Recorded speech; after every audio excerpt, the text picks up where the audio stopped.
garaan addaaniree kan nama ceesisu mataa rakkinaarras kan nama deemsisu mataa iyyummaarras kan nama deemsisu mataa doofummaarras kan nama deemsisu mataa dhibee hundarra kan nama deemsisu mataa koronaarras kan nama deemsisu mataa kaansariirras kan nama deemsisu mataa jawwichaarras kan nama deemsisu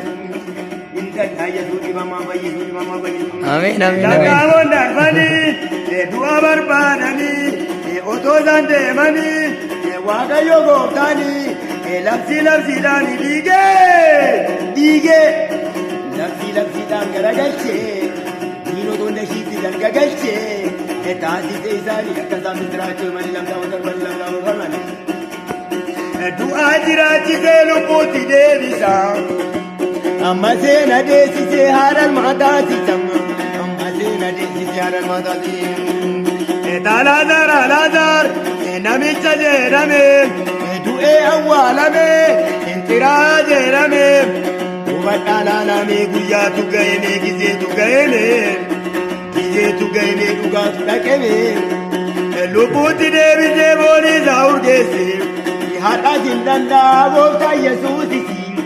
Waan nu jalaa du'e nu jiraachisuusi waan nu xiraa'e si foonii urgeessuusi waan nu madhaa'e si nu mi'eessuusi yoomuu hin danda'a gooftaa Yesuusisi. Amin. Maseena deessisee haadha maataati Saaraa baa Haannaa baa.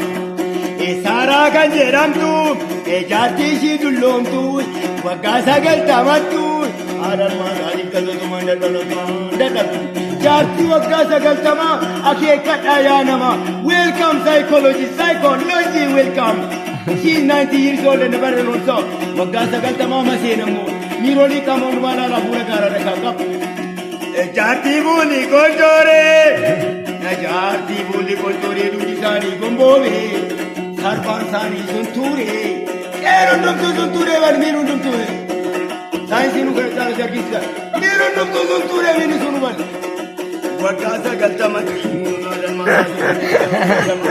yommuu kakuun turu yommuu waadaan turu yommuu yiisaan turu yommuu gammachuun turu yommuu kanniiseen turtu yommuu biliseen turtu yommuu bilisummaan turu yommuu namni gamees ba'u turu fuulilleen qoncoraa dugdilleen gombooma qeelondoon sun tura yommuu kakuun nufu yommuu waadaan nufu yommuu yiisaan nufu yommuu gammachuun nufu yommuu argachuun nufu yommuu kanniisee nuftu jina kanaa nuftu as bachaa kunoo jirti yommuu bilisee nuftu yommuu bilisummaan nufu yommuu irraanoo nufu irraannee racheene moonirra fuulillee ilibee dugdillee diriiree qeelon nuftuun tole takka saayinsiin jedhutti akka namni jedhutti akka doktor jedhutti waggaa hunda jedhutti daawwanii su dubartiin sanumaa asitti yaalaa malee isinisi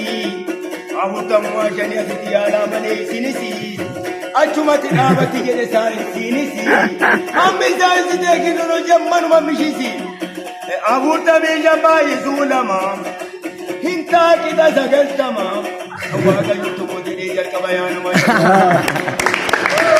Wow!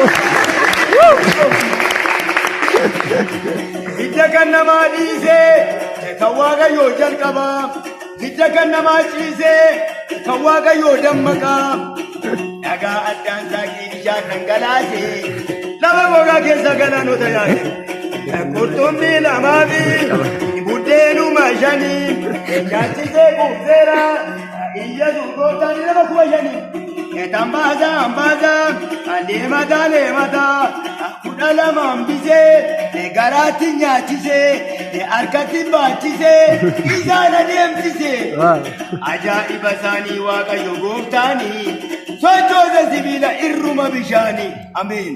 Amin.